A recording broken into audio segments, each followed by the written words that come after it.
Ladies and gentlemen, that was Ino Naugang Nansa, the president of the Naga Students Organization, Myanmar, Eastern Zone, Burma. Thank you for giving me the stage. In the first place, I want to thank our Almighty God for giving us another day once again, for bringing us to this third day of the conference, and for bringing every one of us from different corners, for keeping us safe from the journey, and myself, which took me 3 nights and 4 days to reach here from Lahe. I thank God for that. Respected NSF President, NSF officials, federating units, subordinate bodies, the host Naga Students Union Organizing Committee, today's special guest Ino S. Tohi Yatho, Speaker Dr. Akum Longchari, Chairperson Ili Gugu Haralu.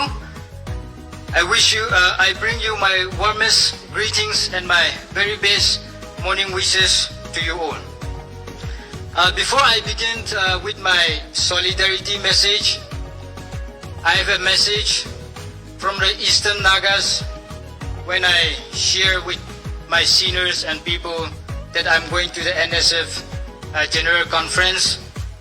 They share with me, they told me to share the grievances and the situations and the political scenario that we are in the Eastern Zone.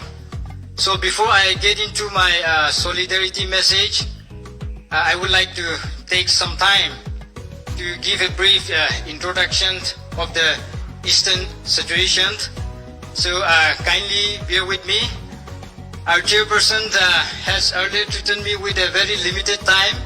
Actually, I want to take about 30 minutes something, but I will try my best to shorten my message. Kindly bear with me. Yeah, you see, as Nagas are divided into different corners, different states, I feel very sad. The younger generation, today's youth, we have very limited knowledge about the Naga areas, Naga land, beyond the artificial borders, beyond the imposed borders. I reached here yesterday morning and I met many people, youths. When I told them that I came from Lahe, most of them did not know where is Lahe. So I will begin with the geographical map and the location of our eastern areas, from imposed border areas. So Nagas under Myanmar occupied Nagaland, we share borders from Arunachal.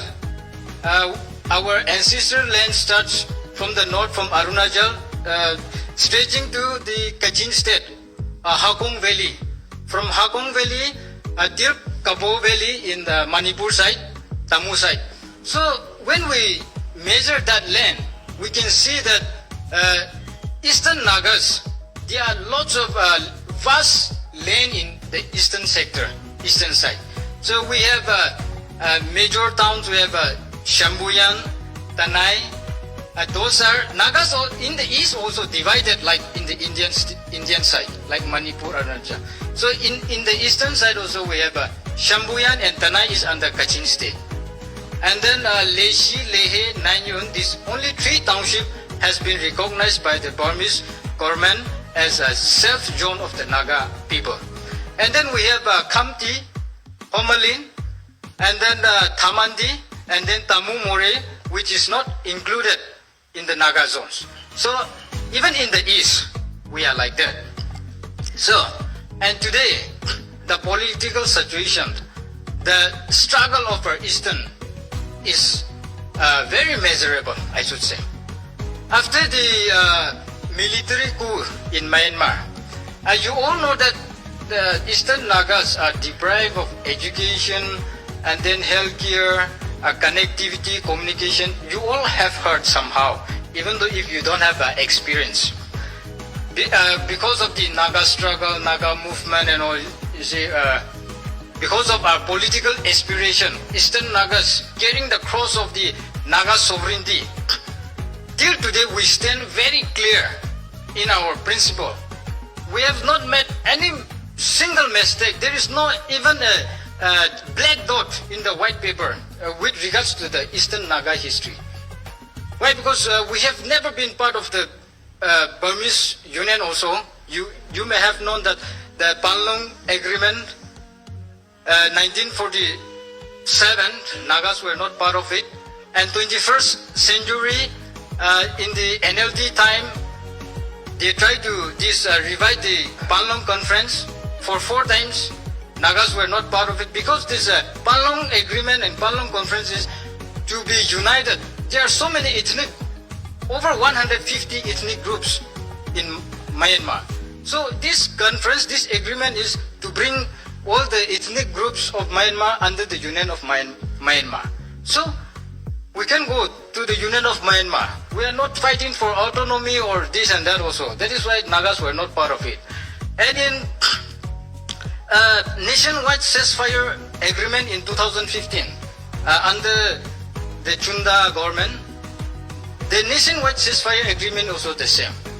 It is to bring all the armed groups under the Union of Myanmar to give greater autonomy and to form the federal union.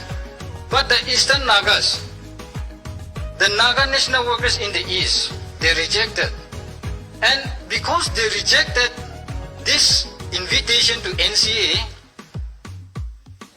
in 2019, the headquarters of NNC and GPRN was overtaken. And then the Burmese Chunda government, they tried to crush the Naga national movement, the sovereignty, the rights of the Nagas. But thank God, till today, Naga national workers in the East, they are standing strong. From the very beginning, from where we start, we are still there. So this is our political stand in the East. Till today, once we start our negotiation with the Burmese government for the eastern areas, then there our political future is gone.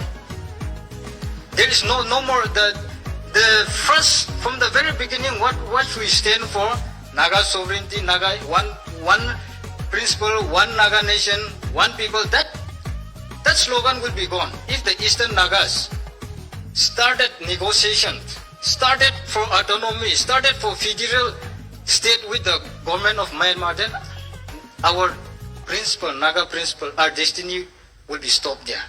That is why, even though we are struggling without education, without infrastructure, without healthcare, the Eastern Nagas are still carrying the cross of the Naga national movement. I want to say this. And then after the military coup, what have happened to us? The Nagas in the East have come under threat from different corners. Not only a national threat, but economy, education, healthcare, and everything is gone. In the north, the Kachins, they have started their aggression, their intrusion to Naga areas. They have expanded their administration towards the Naga villages in the northern side. Why? Because Nagas have become narrow-minded, self-interest within state borders. We are not united. That is why our neighbors, our people, our next kin, our next immediate neighbors, they are disrespecting our rights. Now, see, because of the political, Myanmar crisis, in Naga areas, we don't have even one hospital, we don't have even one college. So for education, for healthcare, for business, we have to go to Kachin State. We have to go to Homalin, Kamdi, the Shan, crossing the San areas. We can go. Why? Because we get kidnapped on the way. We are being forced recruits. Our youths are being forced recruited by the KIA, Kachin Independence Army in the north. Even if we go for treatment, when a patient is sick, we need a guide, no? So even the guide, they arrest, they kidnapped, and they put into forced recruitment and then send them to front line, fighting for the Kachin people. Fighting, Naga youths are being forced.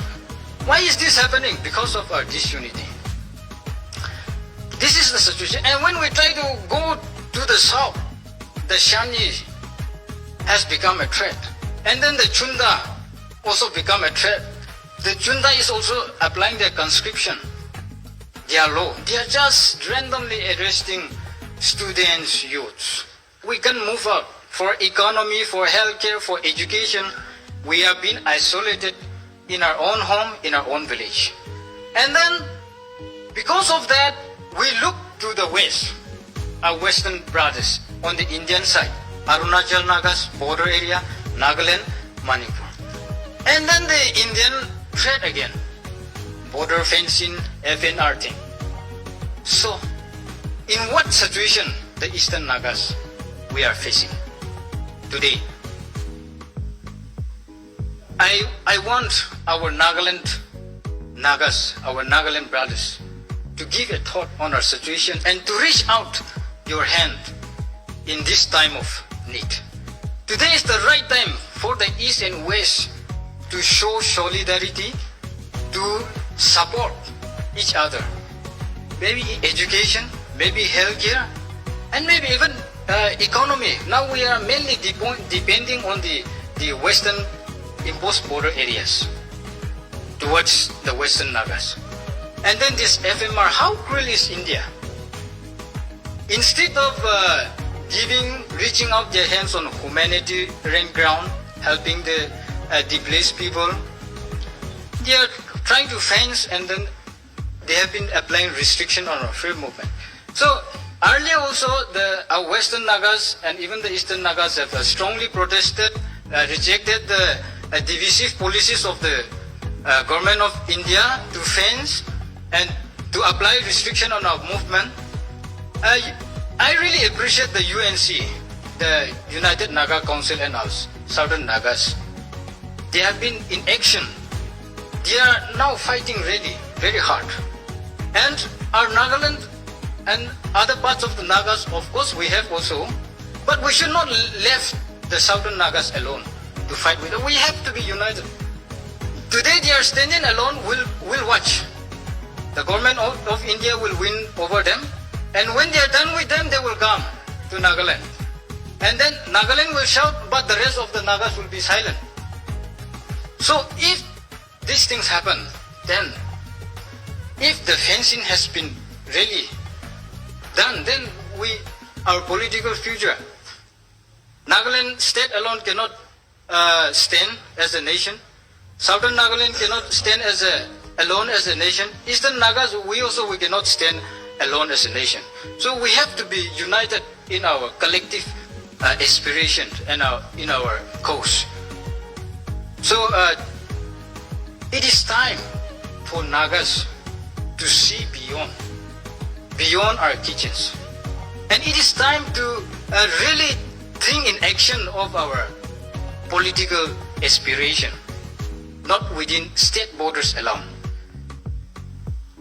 So, dear brothers and sisters, beloved Naga leaders, we have to see beyond.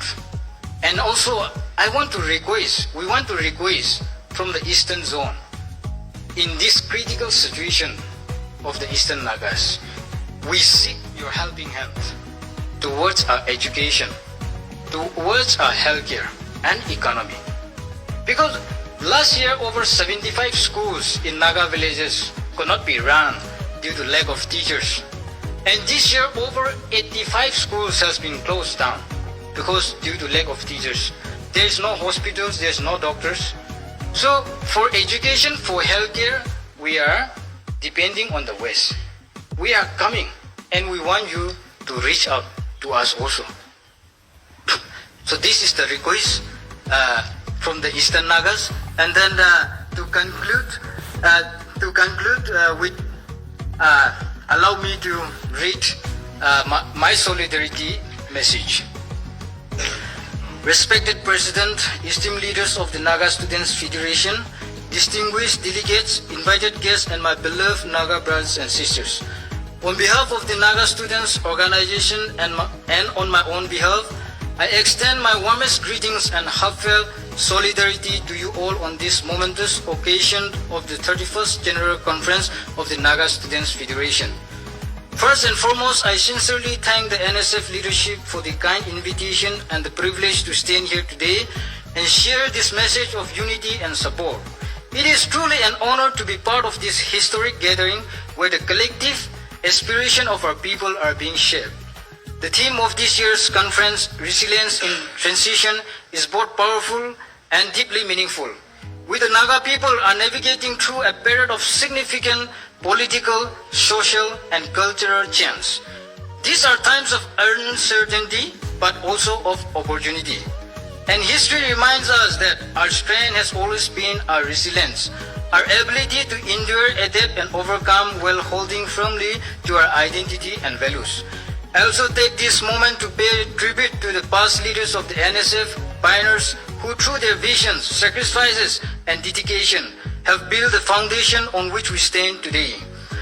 Their contributions continue to inspire generations of students and leaders to work for the welfare, unity, and dignity of the Naga people. I extend my very best wishes to all the aspiring candidates contesting for the NSF leadership. As you step forward to take on this responsibility, may you be guided by integrity, courage, and deep sense of service. To those who will be entrusted with this mandate, I encourage and challenge you to create history in your time, to lead with vision, unity, and determination. The challenges ahead are many, but so are the possibilities. The student community looks up to you for guidance and inspiration, and I believe that your commitment and dedication will carry the Federation to even greater heights. On behalf of the NSO, I reaffirm our unwavering support and solidarity with the NSF in all its endeavors. Together as students and as one people, let us continue to nurture unity, wisdom, and hope. May this 31st General Conference ignite fresh ideas, inspire bold decisions, and strengthen our collective resolve to serve the aspiration of our people. May the Almighty God guide us with His wisdom as we journey forward, and may the NSF continue to shine as a beacon of resilience, leadership, and progress for generations to come. Good Nalim. Thank you for your powerful words. Ladies and gentlemen, that was Ino Naugang Nansa, the President of the Naga Students Organization, Myanmar, Eastern Zone, Burma.